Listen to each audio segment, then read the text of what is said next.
Welcome to Behind the Sports Medicine Podcast, the podcast that pulls back the curtain on the evolving world of sports science. I'm Andrew Rizza, an athlete trainer with decades of experience in professional, collegiate, and high school sports. And I'm Cameron Roth, an orthopedic surgeon and a consultant for the Chicago White Sox. In each episode, we'll explore the real-world challenges and opportunities facing today's human performance professionals. Our hands-on experience is transforming sports medicine and breaking barriers through innovation and teamwork. So we are here at the 2025 NATA convention in Orlando. We have Mitch Hauschildt. He is the Prevention, Rehab, and Physical Performance Coordinator at Missouri State University, the Missouri State Bears in Springfield, Missouri. Mitch, welcome to Behind the Sports Medicine Podcast. Hey, thanks for having me. Good meeting you guys. You are a master dry needler and a master dry needling instructor. Yes. I recently did my first few sessions of dry needling for my neck and trapezial pain during some training for some endurance events. So I'm ecstatic to talk to you about that. Tell us a little bit about your experience with dry needling. So I love dry needling for one, and this wasn't intentional, but it just kind of the way it's worked out. I actually, to my knowledge, I'm the only athletic trainer in the country that's teaching, certifying other people in dry needling. So I think, as athletic trainers that we're trying to advance our profession, right? I like to think that I've had some opportunities to help all of us, right? And so that's part of that. But for me, I started seeing that coming around, I don't know, probably 15 years ago, right? We started hearing people doing dry needling, and I was super intrigued and super interested. And at that time, no organizations were allowing athletic trainers to take their courses. And so I was frustrated, but through my various networks, people I got to know, I've known over the years, I actually had an organization that said, hey, given your background, your history, what you do as a rehab coordinator, yeah, we'll let you come into one of our courses. So I was ready to jump in, and then I went to the university and said, hey, this is what I want to do. Went to our physicians. Well, legal counsels get involved, and they are all risk averse, and said, you know what, that you would be like maybe one of 5 athletic trainers in the country doing this. We're not ready to be that far out front. So I started using it on my patients and had great success. And then kept in touch with some of my instructors who I've taught for various companies over the years, and they were looking for another instructor. So I came on, and so now I get to teach it, which is a blast. What are the pathologies that you're most using it for, and where have you seen the best results? Well, I for one, just pain in general is your number one, right? According to the research, pain is our the best, most well-researched, item that we can treat with dry needling. From there, it's like tight, taut tissue. For me, I always say like a tight hamstring, and my athletes come in and say, it feels like it's going to strain. It feels like it's going to pull. Hey, you know what? Let's drop needles in that. And it's a game changer for them. Other than that, generalized pain, a lot of tendonitis, tendinosis type stuff. And then if we just got some, dysfunction, right? Like maybe you've got shoulder pain, I'm going to go after infraspinatus, teres or rhomboids, that area, because it's typically pretty dysfunctional, right? And or maybe I'm going after pec major to open that front up. So I'm really looking at my overall evaluation and trying to figure out, can I downregulate tone here? Can I bring more awareness there? And maybe using needles as a way to do that. And are you clipping the TENS machine to the needles? Are you doing dynamic or static cupping along with the dry needling? Yeah, so great questions. STEM is fantastic. Now, I will say, again, if we're looking at just dry needling for pain, according to the literature, we should probably always be using STEM. And the research shows that you've got a significant increase in the release of endogenous opiates with STEM on our needles. It's not something I typically do right out of the gate. I'll, try some needles first, see how my patient tolerates it, see how they like it, and then we can always go to that as sort of an advancement. But it is great for pain according to the literature. I'm going to use a lot of other tools as well. Now you have to start to get, there's some nuances. You have to be a little bit careful. Like you brought up cupping, right? Like I'm probably going to be cupping at some point while I'm doing dry needling. Now, is it at the same time? No. And if I am going to do it in the same treatment, I have to make sure I cut before I needle. Otherwise, you get wet cupping, right? We're going to pull some blood out of the skin, and that's not something I'm really interested in doing. So there's kind of some nuances there of like timing and sequencing, how you do some of that. But I'm also lucky working at a university where I'm a little bit different in the clinical setting where, if I want to treat my athletes 3 hours a day, 6 days a week, I get to do that, right? Because we pay our athletes, and regardless of what anybody said, we've always done it to a certain degree. And so it's easier for me to say, hey, you know what, today, all we're going to do is dry needling. And then tomorrow I'm going to do all those other things, right? Where in a clinical setting, most people are trying to pack all this stuff into 1 hour, hour and 15-minute treatment. So I've got some luxuries there that I can do some different things where I'm not always trying to do everything at the same time. I may do one thing, one thing one day, another modality another day, those kinds of things. Can you give an example of if, someone comes in and they say, I want dry needling, like an athlete? Yeah. When do you make that distinction? We talk about pain, loss of motion. How do you come up to that athlete and have a conversation with them? What is the reason why you're doing it versus not doing it? Sure. No. So great questions. As much as I love dry needling, it's not my first go-to right out of the gate. There are risk factors, and a lot of people don't like needling. However, in this, in today's world, it's changed, right? It used to be, I've been at the university 18 years now. It used to be when you're a Division I athletic trainer, when our athletes came in, it was good enough to be a Division I athletic trainer. Everybody just trusted what we said. Well, now everybody's got access to so much information, right? And they've all got their own pitching coaches or their own strength coaches or their own PTs that they've worked with. So a lot of people will come in and say, I had needling when I was in high school and I loved it. Okay, well, that gives me good information to know. Now, I also have some that say, I had it and I hated it. I will never do it again. Well, we might do things a little bit differently. Let's give it a shot. But typically I will, depending on a lot of factors, but somebody comes in, they're having some pain, they're having an injury, I'm gonna work with them with some of our other modalities first. I might do a little instrument assisted work or some cupping or all of my other manual mobilizations, things like that. And if I'm not seeing the improvement I want to see, then dry needling is always on the table. But if they come in and say, hey, I want that, I'm probably going to go to it a little bit faster just because I love it and I think it is a game changer of a tool. And if they've already had great success with it, they've bought in, which I'm a big believer, guys, that getting our patients to buy into what we're doing is half the battle, right? And if our patients believe in whatever it is, doesn't matter what tool we're using, but they believe in it, our odds of having success are exponentially higher than me trying to shove something down their throat and say, no, you need a needle. Like, if they don't want a needle, it's probably not going to work for them. Or if they say, hey, needling is the only thing that works for me, I may disagree with that, but if they're bought in, I'm going to jump to it a little bit faster than I normally would. Now, we talked a little bit before about this, some barriers that athletic trainers need to overcome, or even physical therapists with some of the organizations in the districts or states they're working in. Sure. With the acupuncturist groups and things of that nature, and even physician groups.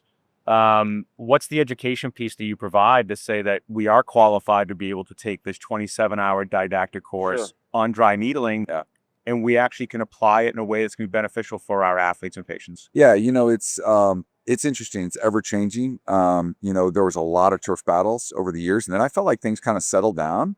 And then now it seems like we're hearing more kind of turf battles again of acupuncturists or PT boards or chiro boards. And really, I get frustrated by it because what it comes down to is people are afraid that they're going to lose their patients, right? This is all about money, right? They're afraid, well, if athletic trainers can do it, then they might take some of my patients. My argument against that is, guys, I think we can all agree that there's more than enough sick, unhealthy people in our country that if we're good at what we do, we're going to have enough work for the rest of our life. Yeah. Let's be honest, right? Now, if we're not very good at what we do, like that's a battle, right? Good luck. But that has nothing to do with dry needling or anything else. So I just think if you're threatened by my ability to do something, like that's more on you than it is on me. With that being said, there's legal issues, right? Like every state has different laws. I mean,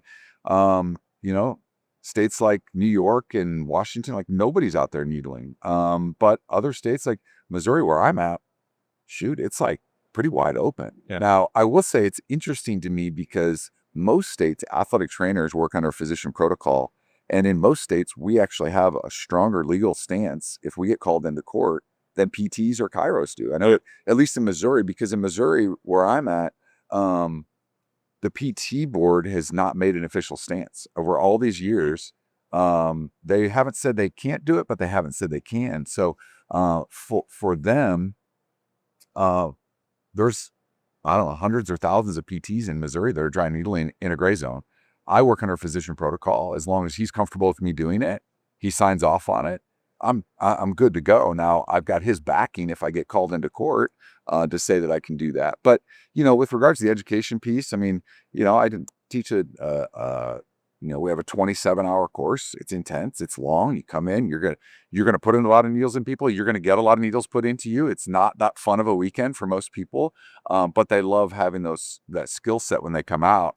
Like we were talking earlier, I kind of, one of the arguments I always say to people is,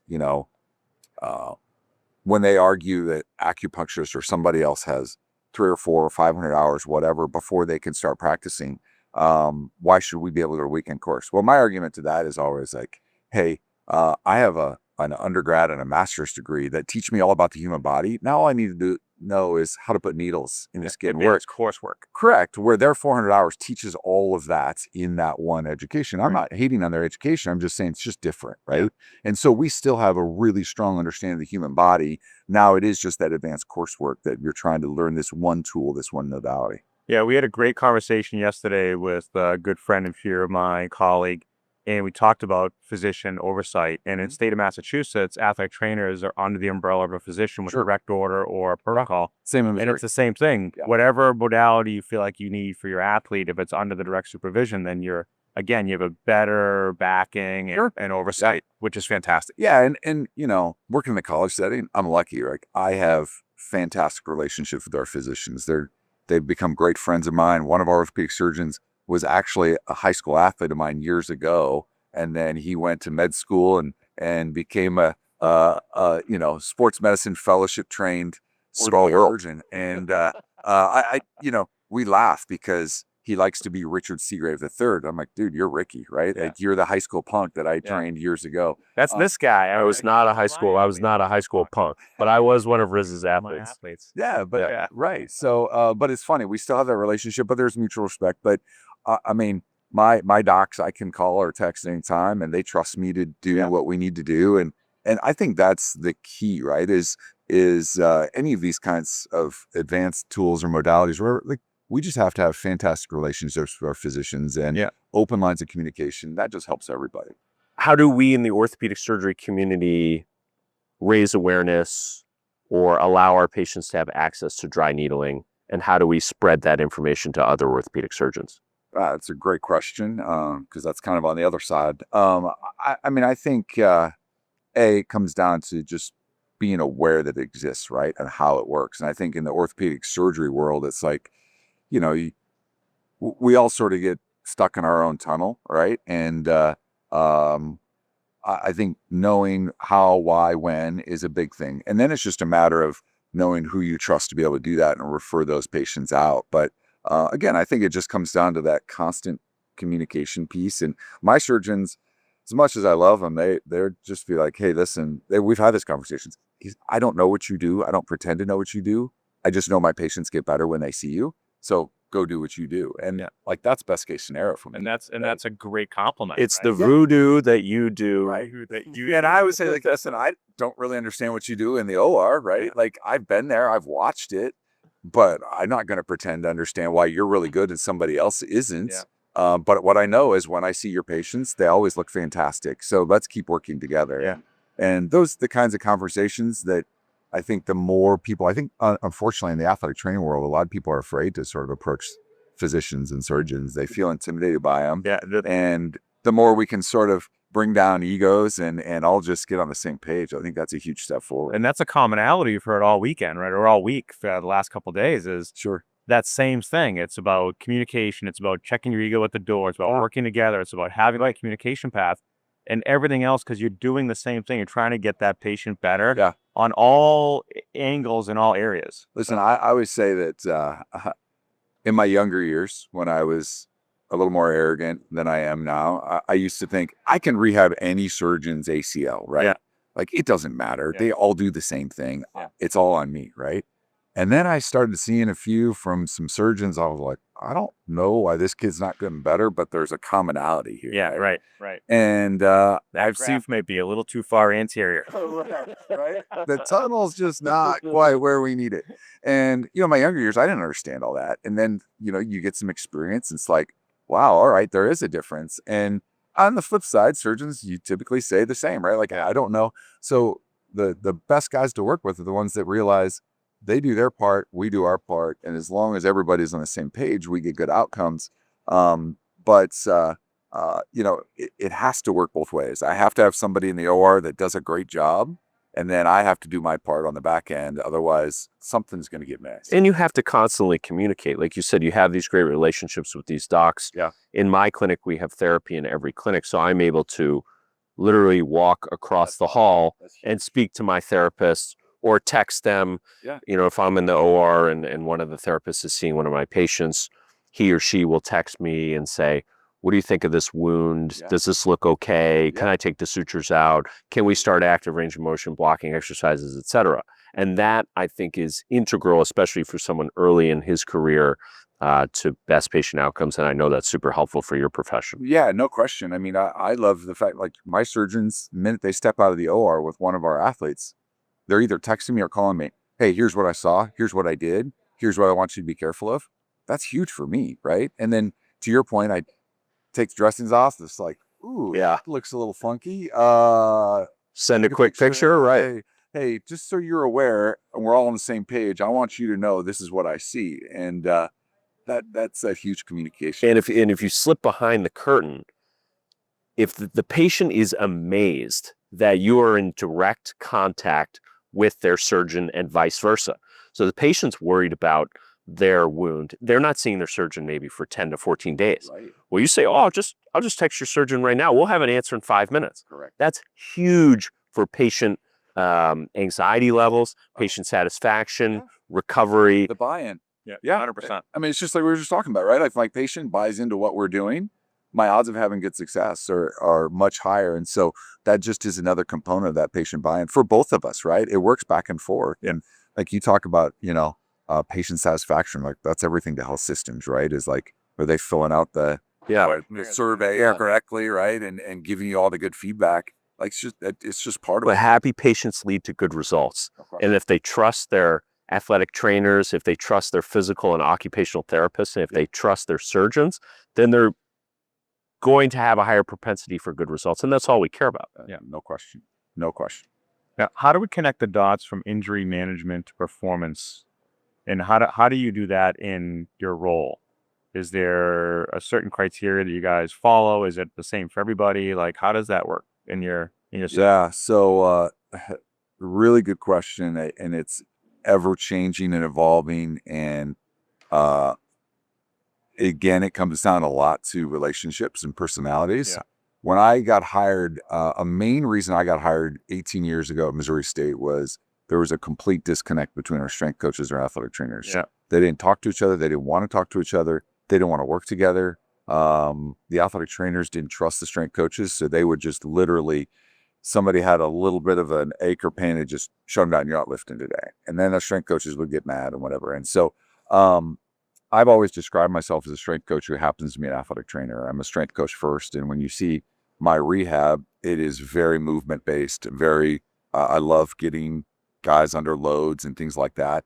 And so I do have the ability to kind of speak both languages, right? And talk about periodization and load management, those kinds of things, but also go over here and do some manual therapies. And so when I first got hired, it was really just for me to be a mediator between the two, right? And just make sure that everybody is talking. And then over the years, we've really evolved, and we've been able to hire some really good strength coaches. Right now, I feel, we have a fantastic set of strength coaches at our university that get it. And when I say get it, like, they understand their role, number one, is to keep our guys on the field.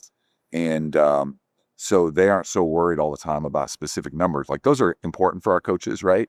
But they're very much interested in working with us. And so we meet on a regular basis. Our football strength coach, he and I sit down every single day and go through our injury report with football. Him, myself, and our athletic trainer for football. And every single day we go over every single person one-on-one, or every individual person that's on our injury report. And he knows what he's supposed to do. I know what I'm supposed to do. Our athletic trainer knows what they're supposed to do. And that makes for this really seamless handoff of, athletes that are working with me now have, I can trust what's happening in the weight room. They're not going to get hurt, or they're not going to do something they shouldn't be doing. But I also make him comfortable because he's still able to make his coaches happy because they're evolving. And I think one of the mindset kind of shifts that I made with our staff years ago was, we're in the performance business. Now, as athletic trainers, we're typically think of, well, I'm in the medical staff, right? And we're managing injuries and all this stuff. But at the end of the day, we're in the performance business because every day that our athletes aren't competing, aren't working out, aren't practicing, their performance is being hindered, right? So our job is to get them doing something as fast as humanly possible. So I've got our guys in the weight room a couple days after surgery doing something, right? Because that's where they want to be, that's where they need to be. And so I think that communication piece is huge, and finding the strength staff and the individuals that understand that we're all in this together and they have a role in injury management just like I do. I think that's the huge piece. Now, just talking briefly about prevention, how does it fit into your, beginning of season testing for athletes? You do FMS or functional movement screens with athletes, and do you have the capacity to do it? So Done in the past, do you feel it's important? Because I think there's a mixed bag with people on what that is and how it works. And you guys are asking a lot of good questions, which I love. This is fun for me. I try not to get on a big soapbox and just go. No, this soapbox is yours. This soapbox is yours, Mitch. I appreciate that. So the injury prevention piece. So again, going back to when I was hired, like I was intentional about, that was the number one part of my title, right? Like I'm here to prevent injuries. That's what I wanted my role to be. And for years and years and years, that was it. And the rehab piece was just a part of what I did. And we had a very robust testing system where we did functional movement screen, we do a lumbopelvic screen, foot biomechanical screen, and then a hop and stop test looking at single leg power, single leg deceleration. And it was great, right? And so then we would take all that data and we would do that usually twice a year. So typically we would do that right after the season was over. Well, ideally we'd do it when our new kids came in, freshmen come in, and then as soon as the season was over. So take football for example, November, we would run everybody. We'd take a solid week and we would run everybody through that screen. And then we would spend our off-season training that. Now we toyed with a lot of different things, whether we did it in the weight room, which is my preferred way to do it, or if we didn't have the capacity to do it up there, our athletes would come in that needed some sort of cleanup work and do some corrective stuff in the training room or one-on-one or in small groups. And then, they go to spring practice. Then we screen them again after spring practice to get them ready for summer training. And I was like, it was huge. And my administrators loved it because we were able to show in those first few years that we were saving the university somewhere in the range of $300,000 to $350,000 a year. Huge. Yeah, right. And especially at that time, right? And it's different, things cost more now, but it was a huge savings for our athletics department. Well, as time has evolved, we still do some versions of that, but we've also integrated a lot more technology. So force plate technology, when it became a deal 5-6 years ago, we invested. And now we can monitor our athletes every week, if not multiple times a week, with a simple vertical jump and get a lot of really valuable information. And so that has taken the place of a lot of the older screens that we were doing, just because it's easier for us to manage more than anything. Yeah. But with all that being said, I gotta be honest, we're doing what I consider less injury prevention than we ever have and that I'm comfortable with. And most of that is due to the changing nature of NCAA sports. Yeah. With the transfer portal, with athletes coming in and out. The time investment. We can't invest guys. Yeah. We can't invest in guys for 4 or 5 years. It used to be guys came in as freshmen and we'd like, hey, this guy's going to be a project. Yeah. And we're going to redshirt them and we're going to invest in them. But we know when they're juniors, they're going to be a really, really good athlete. Yeah. Now, shoot, we don't redshirt anybody because make them a year. if they can give me 5 reps this year, I'm going to take it because I don't know what they're going to do next year. And so, unfortunately, And I think another big soapbox I'm going to try to avoid, but it's actually hurting our athletes. We're not developing athletes anymore right now in the NCAA. All it is don't break your kids, because you're only going to have them for a few months. Then they're going to go to a season, and then we don't know what's next. Yeah. And so it's all about these quick turnarounds, and can we keep our guys on the field for the next season? Can we get them to perform the next season? But that's hurting the long-term athletic development of our kids. Yeah. And I would say this number is probably high, but it feels like it's at least 75% of the guys that come out of transfer portal are broken. Yeah. But I spend so much time just trying to fix guys that come out of the portal. And I think that's for a lot of reasons, right? Like, kids get injured and they just like, I'm going to go somewhere else. Some schools, when you say I'm going to the portal, it's like, you're dead to us. Like, we don't provide you. It's unfortunate. Anymore. It is, right? So, we had a kid that just transferred in, and I won't say the school it came from, but he had hip surgery, had a hip scope. He went to therapy at the school for a couple of weeks and then said, I'm going to go in the portal. So he comes to us, and for the last 6 weeks, he's like, I'm doing my own therapy. Yeah. Really? Like, you're doing your own the therapy? wheels turn in your brain right now. You just came from an SEC school. Yeah, and this is great. And you're coming to me, and you expect to be ready to play when we go to USC on August 30th, and you're 8 weeks removed from a hip scope, and you haven't had anything? Yeah. Like, so then it's like, now I'm trying to chase my tail. So it's really changed a lot. I'd love to say that I was doing all these fun injury prevention things, but we don't have the capacity right now with the changing nature of the sport. Which is unfortunate for what It you're is. gonna It's do. horrible for our kids. Yeah. Stay on the soapbox, Mitch. So we had Dr. James Andrews on one of our previous episodes, and we talked a lot about the transfer portal and the NIL. And what's interesting is he and Nick Saban actually retired the same month. Yeah.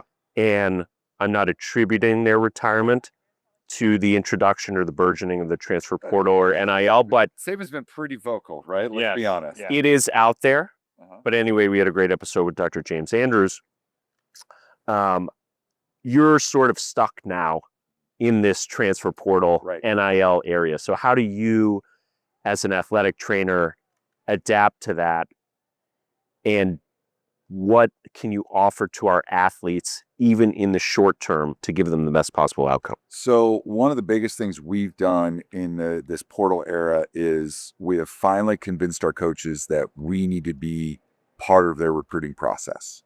And we've said it for years, like, let us do just even a quick injury screen, something during the recruiting process, so you know what you're getting.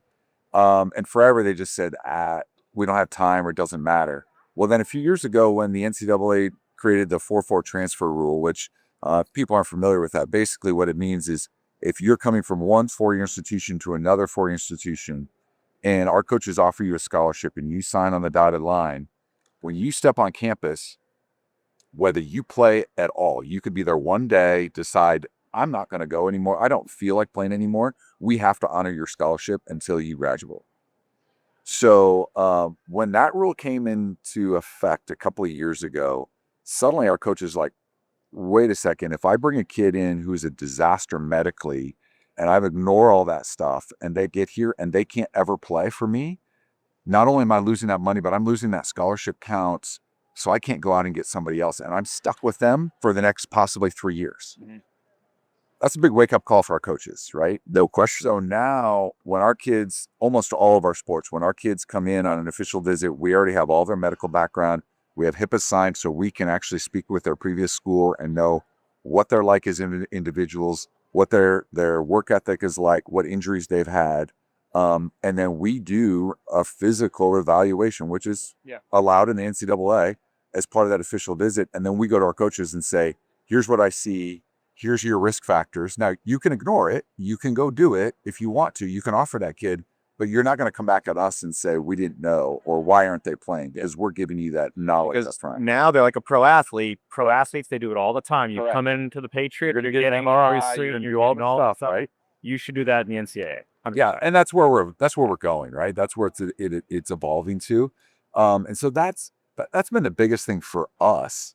As far as like, how do the athletes navigate that? I don't know. Like, honestly, the athletes, and I've got teenagers now who my kids are, they've got good friends that are getting recruited at a high level, and their parents are coming to me like, what do I need to know? And like recruiting's it's a crazy world, right? And I played college football in the 90s, and it was a blast getting recruited, right? Like everybody tells you the greatest thing since sliced bread, and it was so much fun. You get to travel and see all these schools, and now it's like, well, you do all those things, but now you also have NIL agents, and I'm going to use that in air quotes because nobody knows who these people are or what their backgrounds are, but they're coming in and saying, I can get you this money if you'll go over here, and I'm going to take 15 or 20%. And these kids are like, okay, like, I guess, right? And the other problem is a lot of schools overcommit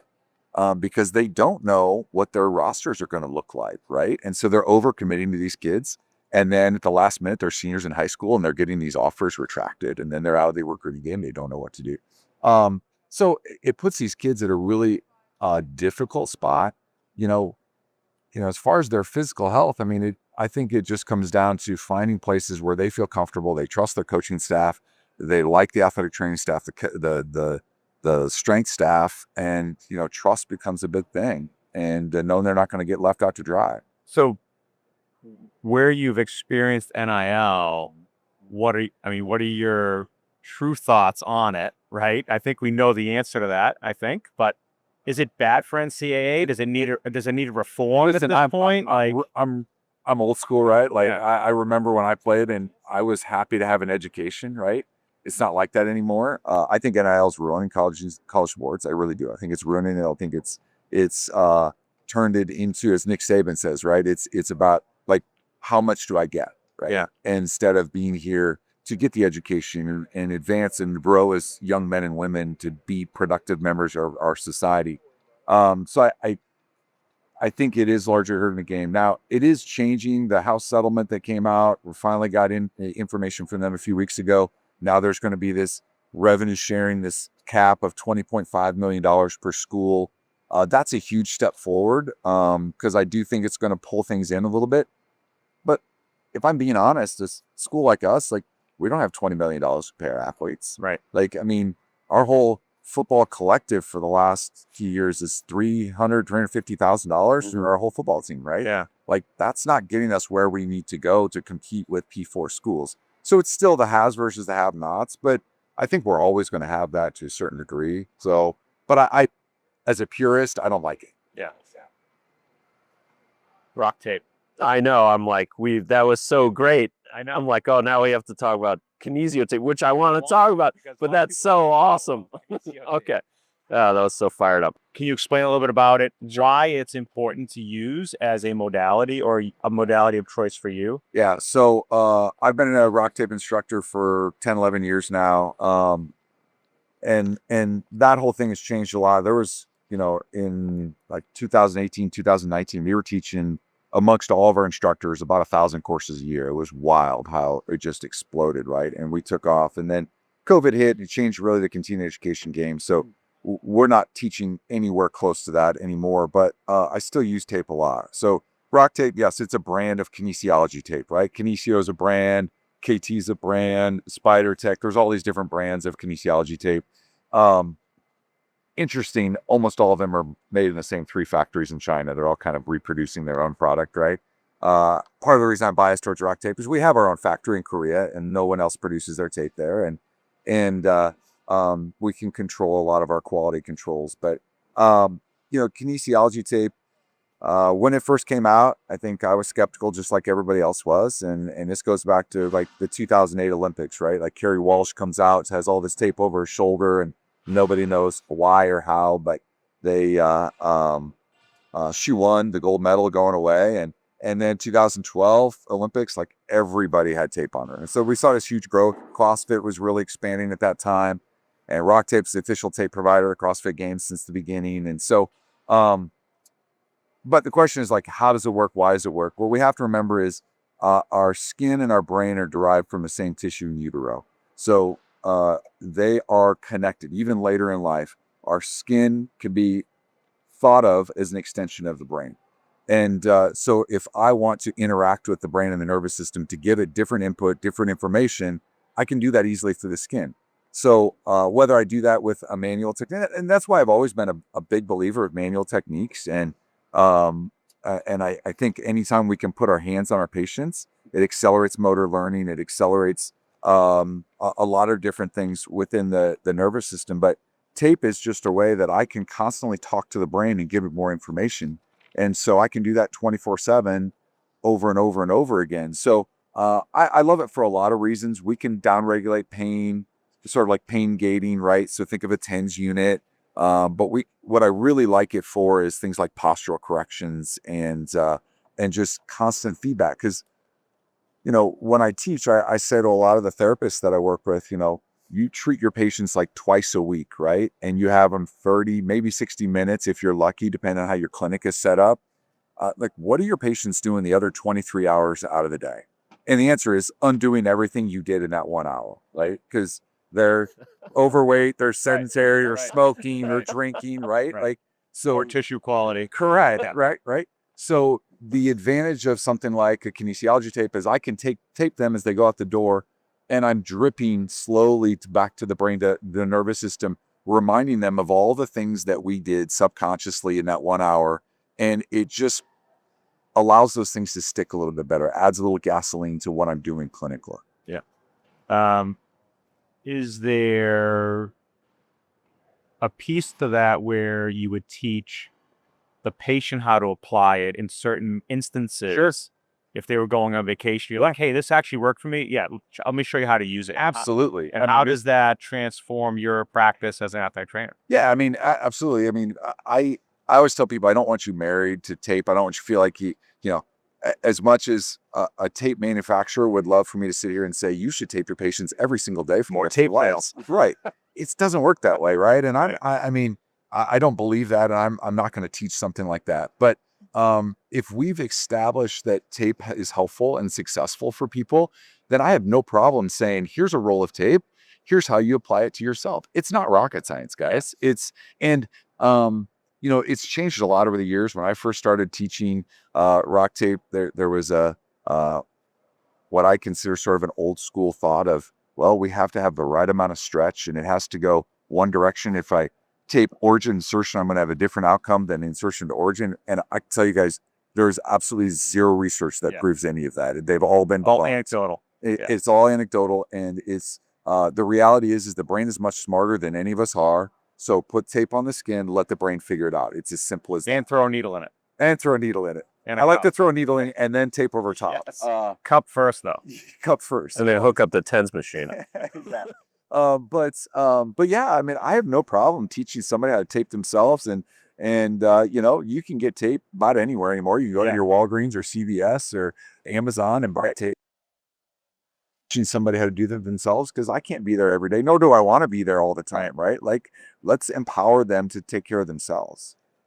Do you have to be certified as a healthcare professional to apply kinesiotape? No, you don't. Why would you take a course then? Because it's best practice. Like, here's the thing: you can YouTube how to kinesiology tape a knee, right? And you're gonna get, I don't know, 500 different videos pop up. You can YouTube how to do orthopedic surgery too. Correct, right? So Yeah, I can go. Doesn't mean you're good, right? Just because I can watch our YouTube, right? I mean, that's just it, right? Yeah. So best practice, and I also just think there's something to be said for sitting in your room with other like-minded healthcare professionals and collaborating and learning, and having somebody look over your shoulder and say, hey, that looks good, but you might do this a little bit differently next time, or here's some different ideas you may not have thought about. I think there's still value to that. Yeah, 100%. Mitch, we're going to try something that we've actually never tried before. We're going to do the lightning round. Oh, the light. So I'm going to ask you. No, it's still early in the day, right? Oh, yeah, you can take my first cup of You could take a sip. You can take a sip and relax. I'm just going to ask some very quick questions that have quick answers that don't need long. Yeah, because we'll get you off the soapbox onto another smaller soapbox. All right. Foam rolling, effective or overvalued? If done correctly, highly effective. Good. How about your... But just laying on a foam roll and blowing back and forth is not correct. Okay, so a little bit more in depth about the technique on foam roll. All right, so here's what you have to remember is our fascia is our richest sensory organ. The research says it's somewhere between 9 and 10 times more proprioceptively rich than muscle, right? So all this idea that I was taught in school of our joint proprioceptors told us where we are in space. No, it's our fascial network that's telling us where we are in space. So we need to understand we have all these receptors in our fascia. We've got Ruffini endings, we've got Pacinian corpuscles, we've got free nerve endings, all these things, and they're telling our brain all this information. We can stimulate each of those differently. So if I want to relax an area, down-regulate tone, I want to stimulate my Ruffini endings. How do I do that? Long, deep, slow, sustained pressure. Not pain, but deep, slow, sustained pressure. So I'm going to find a spot. I'm going to chill there for a little bit if I'm looking at post-recovery, right? But if I'm doing it before an activity, now I want to stimulate the nervous system, right? So Pacinian corpuscles, they respond to vibration, fast movements. So now I'm just going to work over an area of the body quickly that I want to get activated and ready to go. So that's like a quick little snippet, but point is we have to be intentional with how we do things, regardless of what the tool is, regardless of scraping or cupping or foam rolling. They're all just a handle in a nervous system. If we don't understand the nervous system, then it doesn't matter. I love foam rolling, so that's a great answer. Okay. Go-to warm-up drill. I mean, it's got to be dynamic mobility, right? Like some sort of, and I could give you 1,000 different things to do, but we've just got to get people moving actively through a range of motion. It's not necessarily about getting our core temperature up and all that. It's really about just preparing the body for movement and then gradually getting the nervous system turned on with short, quick activities, warming it up like a car in the middle of the winter, right? Yeah. Favorite recovery tool under $100? Oh, That's a great one. under $100 recovery? Approximately. Post-COVID, pre-COVID. How about I go under $20? Oh, all right. Floss band. Oh, What is it? A floss band. Oh, A floss Voodoo band. band. Yeah. I mean, Voodoo band is a brand, right? Yeah. But Yeah. I could argue we can do a lot of range of motion stuff, improving range of motion with floss bands, but we can also... What is a floss band? Okay, so latex band, anywhere like 7 to 9 feet long, thick TheraBand, right? Mhm. And you're going to wrap tissue Mhm. and then take it through a range of motion. Okay. Kelly Starrett made it real popular in the CrossFit community. I think it's a completely undervalued tool. It's like something I can stick in my backpack, literally cost me $15, whatever it is. And I can activate an area, I can improve stability around an area, I can improve range of motion, but I can also use it. I can lay down and wrap it from the foot and gradually work my way up my legs and sort of have a poor man's Normatec sort of thing. Yeah. And is it as easy or as effective? No, but it's really good. I've had the opportunity to work with some special operations guys in the military, JSOC, Joint Special Operations Command, at Fort Bragg, and we literally have said, here's a roll of RockTape and here's a floss band, and here's how you use both of them. Now, when you are out in the field and you're on your own, you can use these two tools for recovery, for injury management, take care of yourself, and give them the tools they can for self-treatment. A really effective tool. Awesome. Worst training myth you still hear about? Oh, jeez. Worst training myth I still hear about? I hear about it less than ever, but that we should just be icing everything. Yeah. And my orthopedic surgery friends, why are we still putting ice packs out of the OR? That's what I can't run. So are you talking about post-op if you have a cuff repair and someone comes out in like a polar care or something like that, or a knee replacement, someone comes out in a knee wrap? My 14-year-old that has ACL reconstructed in September. Ain't ready. Comes home. Comes out with it was an ice pack Yeah, that I stick in the freezer. Yeah. First of all, he's got an 1.5 inches of padding over top of it. Yeah, it's not doing anything. They can't feel anything, but also we do know that ice slows down the inflammatory process. Yeah. True. Possibly at the cost of tissue healing. So how do you we still control doing it? that? If you're someone to play devil's advocate, how do you control it and still get the benefit of it as an athletic trainer for people that are listening? I mean, a lot of us right now, and I'm not a guy that says don't ice anything. Yeah, I think there's value, but it's mostly pain control, right?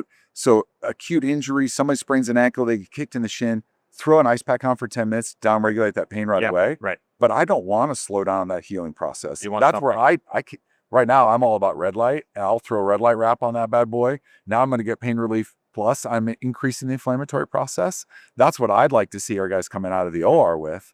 But and what's funny is I actually asked my orthopedic surgeon who did the surgery, I'm like, why are we still doing that? And he goes, we still do that? I didn't realize that. He probably has no idea. He goes, I close and I walk out the door and I don't know what happens after He's that. gone way before they're closing. Right? Whole check guy in the next room's giving it to you. Well, I mean, let's be honest, right? Like somebody's got a contract to the hospital or every surgery. Everybody gets one going out the door. Or unit when they're out the door. And I think that's unfortunate because it's a cost to the medical world, right? That probably doesn't need to happen at a minimum, but we can make the argument that it could potentially slow healing. Yeah. Mitch, I came out of training with polar cares on every shoulder. Sure. And my first week in practice, I asked the surgery center, we're closing the shoulder and putting on the bandages. I said, oh, okay, where's the ice pack or game ready, polar care, whatever. They said, oh, we don't have those. So I'd never looked back. So none of my patients come out of the OR with anything on their shoulder. And I love that. Now speaking to you, it's good to hear from a professional perspective and a personal perspective that I guess we don't need it. We don't. I think there's other ways. Manual techniques. Here's what I will say though, is until we talked about how it's so important we have patient buy-in, what I will say is the patients expect to have that. Yeah. Right, wrong, or indifferent. So I could make an argument, even though I don't like it, I don't think it matches the science. I could make an argument that there may still be value for some patients that they believe that is best care for them. And so they're buying into it. Yeah. But that's about all I got. But it's educating them on why. Correct. And what we can do to improve that. Correct. And we said, you know what? 20 years ago, it was best care. Now it's not. Now it's not. And, but until we change some of the approach with the hospitals, I don't know how we fix that. Last question. What makes a great sports medicine team? Communication. Like that's just what it comes down to. Communication and willingness to continue to evolve and get better and no egos, right? Like we're all in this together. We all have a specific role. We all bring a unique perspective to the human body, to the table. Let's appreciate that. Let's learn from each other and realize that we all have value and let's work together. Like that's the big piece, right? Regardless of whether we're a strength coach, a chiropractor, a PT, an OT, a registered dietitian, like orthopedic surgeon, like we're all in this together and we all play a role. Let's communicate and let's lead on each other when we don't have the answers because none of us have all the answers. And when we do that, that's where we get best outcomes. Amazing. Amazing. Thank you so much, Mitch. Your time, your passion. This was great. I love Really it. appreciate your time. He wants to get RockTape. Yeah. And dry needle. And dry needle. I don't have any tape with me. Otherwise, I would too. Hey, man, really appreciate it. That was awesome. Thanks, guys. This is awesome.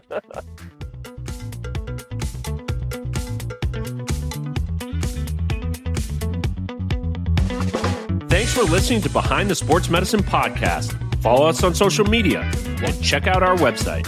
The information shared on this podcast is for educational and informational purposes only and is not intended as medical advice. Please consult a licensed healthcare provider for guidance related to your specific situation. We'll see you next week.